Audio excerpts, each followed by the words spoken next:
Hi guys, magandang hapon sa inyong lahat. Kumusta kayo guys? Meron lang akong i-share sa inyo guys para maging aware kayo.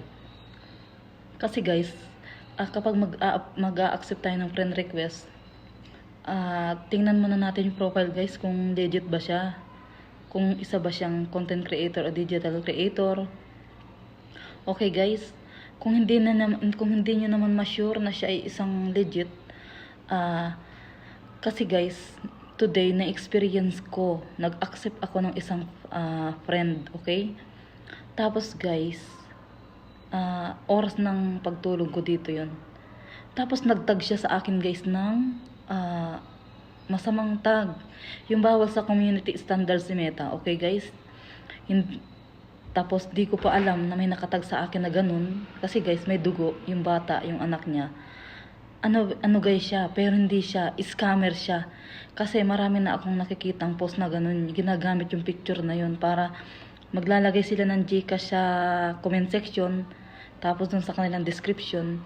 Tapos yung iba nga naman, magsesend ng Gcash, okay guys? Kaya guys, payo ko sa inyo, bago kayo mag-accept ng mga friends, check nyo muna yung kanyang account, kung legit. Okay guys, para makaiwas tayo sa mga vlog content. Tinag kasi niya sa akin guys. Tapos nakita ko nung paggising ko sa aking professional dashboard, kasi paggising ko nag-check ako sa professional dashboard. Nakita ko meron akong vlog content dun sa aking profile recommendation. Di ba makikita nyo kapag chinek nyo yung profile recommendation, makikita nyo din content is recommendable. Starting healthy conversations is basta ganoon guys, okay? Tapos nakita ko kanina dun sa baba ng profile recommendation, vlog content. Chinek ko yung video kung ano yung vlog content. Wala naman akong na-upload na bawal sa community standards ni Meta. Chinek ko yung tag sa akin guys, na yung bata may dugo, tapos basta may sakit yung bata, bawal yun, di ba? Ang ginawa ko guys, pumunta ako sa wall ko, dinilit ko agad yung tag sa akin, ni-remove tag ko agad. Okay guys, tapos move to trash.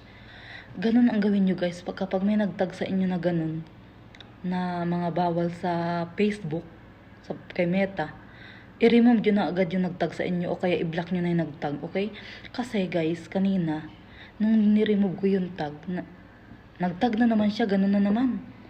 Ang ginawa ko guys, blinak ko na yung nagtag sa akin. Okay? Para hindi ka na niya maitag. Kasi nagtatag siya, bawal yun kay Meta. Kaya guys, ang advice ko sa inyo, kapag may nagtag sa inyo, tapos tag siya ng tag, i-block nyo na. Okay? Kasi, hindi lang naman siya ang mga mapapahamak, pati account mo mapapahamak. Baka magkaroon ka ng flag content, hindi mo mapansin, hindi mo ma-check yung iyong professional dashboard. Sa katagalan guys, yung flag content is doon nagkakadahilan ng profile not recommendable.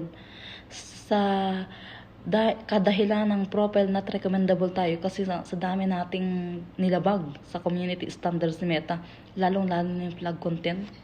Okay guys? Bawal na bawal yun, yung may dugo, tapos yung may sunog, yung may nagsasaksakan, may nagpapatayan, bawal na bawal yun guys. Kaya guys, advice ko sa inyo, lagi nyong i-check yung profile recommendable nyo kung meron kayong flag content. Kapag may nagtatag sa inyo ng mga bawal, i-block nyo na. It's much better guys, para safe yung account natin, okay? Advice ko sa inyo guys, everyday check nyo yung inyong account, yung profile recommendable, kung recommendable pa ba o may flag content. Okay guys? Kasi kapag pinabayaan yung flag content dun sa profile recommendation, yun ang dahilan kaya nagiging profile not recommendable tayo. Tapos yun ang dahilan nagkakaroon tayo ng violation sa restriction.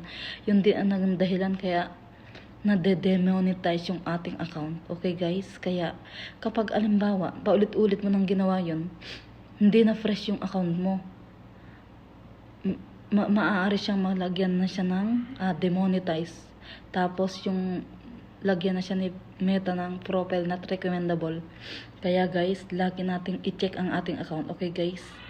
Bago tayo mag-accept ng friend request, i-check muna natin yung i-accept natin kung legit ba siya o scammer. Okay guys? ingat-ingat tayo sa ating account para malinis at madali tayong ma-monetize sa ads on Reels o sa stars o sa in-stream ads. Okay guys? Yun ang dahilan. Kaya yung iba na madagal ma-monetize kasi nga maraming violation at restrictions. Okay guys, yun lang ang aking advice for today's video. Yun ang aking tips para maging aware tayo sa ating account. Sayang na sayang guys kung yung account natin is magiging not recommendable. Tapos sayang na sayang kung malalagyan ng violation o restriction. Okay guys? Kaya ang payo ko, maging aware tayo. Lagi nating i-check yung ating professional dashboard. Sa profile recommendation, makikita nyo dun yung flag content. Kung may flag content kayo, i-delete nyo na, much better. Okay guys? Thank you so much guys. Sana nagustuhan mo ang aking video. Please give me share, likes, and comments kung nagustuhan mo. Yun lang guys. Thank you so much. Thank you for watching and more followers.